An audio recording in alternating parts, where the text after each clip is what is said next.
Hi there, everybody. My name is Chris Metzen. I'm the Vice President of Creative Development for Blizzard and the lead world designer for the series for the past, I don't know, 9 years or so, or ever since Warcraft 2. Wanted to talk a bit today about kind of the story of Warcraft and how the world unfolded, specifically from, the series RTS roots and up through the creation and development of certainly World of Warcraft, and also kind of how it's translated to the D&D game series that we've been creating with White Wolf Publishing, some of the novels we've had a chance to put out. Warcraft's become kind of a big fantasy juggernaut, strangely enough, after all these years, and it's kind of interesting how it has unfolded.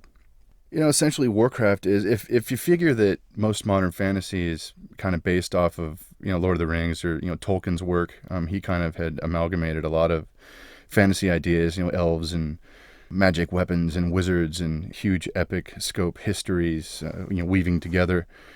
Warcraft's essentially kind of third or fourth generation fantasy, which is kind of crazy these days, where you have kind of a lot of video game fantasy universes becoming the new school kind of settings. You have a lot of interactive games kind of taking place in these worlds that are, essentially phantoms of Tolkien's vision back in the day. Warcraft's certainly part of that tradition, elves and dwarves and dragons and such. One of the things we always thought was a good idea is holding on to the more traditional fantasy archetypes, because that's what most people kind of glom onto. It's that familiarity of dwarves and elves and magic rings and things that kind of define what fantasy is.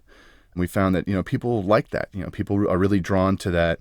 It's a strength of the genre, whether in video games or just, fiction. If you're reading a novel, it's the familiarity that really sings to people over and over. But we've always liked the idea of kind of spinning those archetypes on their head. What happens when elves go crazy as a race? What happens when dark elves suddenly are heroic and noble? What happens when orcs, that are typically, mindless and brutal, what happens when they're kind of given some nobility? And we can kind of begin to identify with these races and cultures kind of beyond that surface kit that we've been sold all these years through various products and media. So it's been pretty crazy kind of developing the World of Warcraft and trying to change it up a bit, keep it familiar enough to people who are interested in fantasy, but kind of shake it up and drive it boldly forward to those who kind of want a little more out of their gaming experience, which is, certainly our core role. It's kind of been a strange process, developing the kind of geography of the World of Warcraft as the storyline is unfolded. When you're developing RTS games, there really isn't a hard parameter on how the world unfolds, right? You just kind of need maps to make up and, kingdoms to destroy. It's a very planar design. You just kind of draw 2D on a page, what a landmass that looks interesting and try and dot it with interesting stuff. I imagine a lot of RTS games are kind of designed that way, just kind of in a very planar sense. It started to get interesting, when we started talking about World of Warcraft and expanding this place and these locales to be more 3D, to be more, immersive, places that you'd actually run around in, instead of just being RTS maps and very planar. How does it begin to translate to an immersive world experience? It was kind of weird, shifting gears from the RTS mindset to the RPG mindset. We kind of always knew, since Warcraft 2, we always knew that, as we expanded, in Warcraft 1, we had, the kingdom of Stormwind and the land of Azeroth. And it was the conflict of that game was pretty much contained within that place. The orcs come through the swamps of Sorrow and, through Elwyn Forest and attack Stormwind. The scope of that conflict was pretty small. As we started talking about Warcraft 2 and the idea of expanding the two armies, certainly we had the orcs and the humans at that point. With Warcraft 2, we wanted to expand more races into those groups, so the human group became the alliance, with elves and dwarves and gnomes. Reciprocally, the orc group expanded to include forest trolls and ogres and death knights and all sorts of good creepy guys. But in doing so, for our world context, we wanted to show where these creatures came from, and have a greater sense of ecology and a greater sense of world. So it became necessary to create, Cosmodon, or the area the dwarves came from, or Lordaeron, and ultimately Quel'Thalas, where the secondary human kingdoms and elves came from specifically. So a lot of the design decisions with the two armies and kind of expanding them predicated building the world and building it out further. As Warcraft 2 completed, and we created Draenor for the Warcraft 2 expansion set, Draenor being the place where the orcs came from, it became clear that in the core world of Azeroth we would need more continents, and wouldn't it be interesting to imagine more ancient realms, that had never heard of orcs and humans, where this conflict might spill over, and thus drudge up, kind of new mysteries and a new mythological cycle for the setting.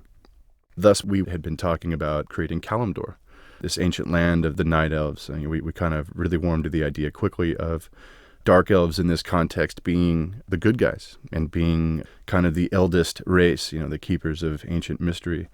So it was kind of interesting to talk about Kalimdor and these dark primordial forest lands and the barrens in the middle, lands that were once lush but kind of destroyed by some kind of apocalypse. It was interesting to imagine Kalimdor having been affected by some huge explosion. Again, it's probably a fantasy archetype, to have your world shattered in some great way. I mean, I've seen it in 100 different stories and 100 different themes.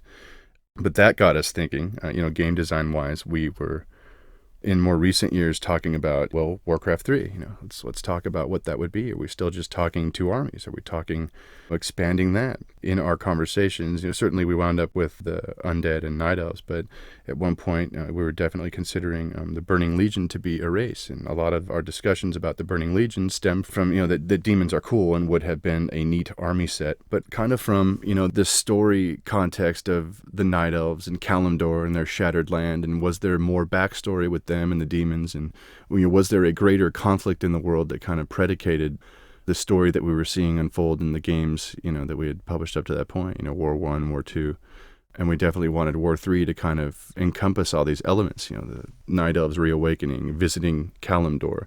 We wanted the newer races like orcs and humans to kind of be thrown into this ancient conflict and see this ancient land and really have the events of the past kind of come full circle with the resolution of that game. So a lot of times it's the game design and the kind of loose story threads that wind up predicating, what we build, and the game experience that we tailor to it. There's always been a drive that we have had to build a lot of detail into our world and build a lot of backstory into our settings. Specifically, when creating strategy games, it's just difficult to tell a story in that context. You're commanding units and it's real time, and the battlefields, often look very similar. It's hard to get a sense of context or, a sense of story progression. The theory was that, if you have a rich backstory and you have it play out to any degree in the RTS context, that it helps to be immersive and it helps players to kind of get your world and, get this setting, and it makes it special. It makes it stand out against the pack. And we've seen many, many RTS games over the years. And, one of the things that potentially made Warcraft stand out past the gameplay was just the character of the setting and the fact that it was kind of deep, and had and just had a lot of stuff going on, a lot of characters, a lot of intrigue, a lot of history. It kind of gives it its own identity, really. So as we looked to translating all of that to World of Warcraft specifically, it was a little daunting, but it was a great deal of fun. Looking back on the world we had built up to that point. So it was a really cool process of kind of extrapolating, from maps in 8-year-old game manuals and trying to kind of draw them out and really flesh these lands out and these histories out and these cultures. Proved to be a pretty big task, but a fun one. At this point in time, as we're looking at the home stretch on our shipping product for a while, it's crazy how this world has gone from, kind of this very thin idea, thin wallpapering on an RTS series, and it's really blown into just this juggernaut of context and flavor and atmosphere that's defined by 40 artists and programmers and really creative designers. There's just so many heads involved in this thing and kind of creating the vision of this in the world. It's really been crazy to kind of watch this thing grow, kind of take on its own life. It's at the end of the day, of course I'm very biased, but it's just a cool world. Who would have thought 9 years ago, Warcraft 1, that it would have rolled this way, attributed to certainly game design and a lot of passion, a lot of commitment, a lot of hard work. But it's very rewarding to have seen this world, come off the way it has and to have been a part of how it's kind of been shaped. When we're talking about making massively multiplayer game, certainly game design comes first, and we wanted the classes to be fun and, have it be a place that you would just have a blast exploring and leveling up and doing, whatever you do in an RPG. But the trick to WoW is that we identified early on is that we wanted to have the quest content be kind of a staple of your experience, and to throw as much story and context at you as possible. Maybe not to the point where you're being drowned in context and, well, I don't remember who this guy is, or, sometimes it can be distracting, the story content, but we wanted enough there that it really felt like you were in an authentic fantasy setting, and that the things you did mattered overall, that you'd be able to meet characters and NPCs from past games, or, like notable characters from history, guys like Thrall and Jaina Proudmoore, and, villains like Kel'Thuzad and the Lich King, things like that, so that you'd really get a sense that, we were taking the process of building a world seriously, and it wasn't just churned out, and that it had a strong sense of continuity. And we've always tried to do that with our ancillary products like the D&D line and our novels. We're kind of painstakingly anal about making sure that all the details add up, that the continuity is, held to be sacred, so that no matter in what medium you're experiencing Warcraft, it all feels like a contiguous experience. Hope you really enjoy WoW. Hope that, some of this story and history comes off and that we've done our job well and you feel like you're a part of it. Better yet, you feel like, you're at the heart of it, would even be better. So once again, thanks for listening and have a good one. Bye-bye.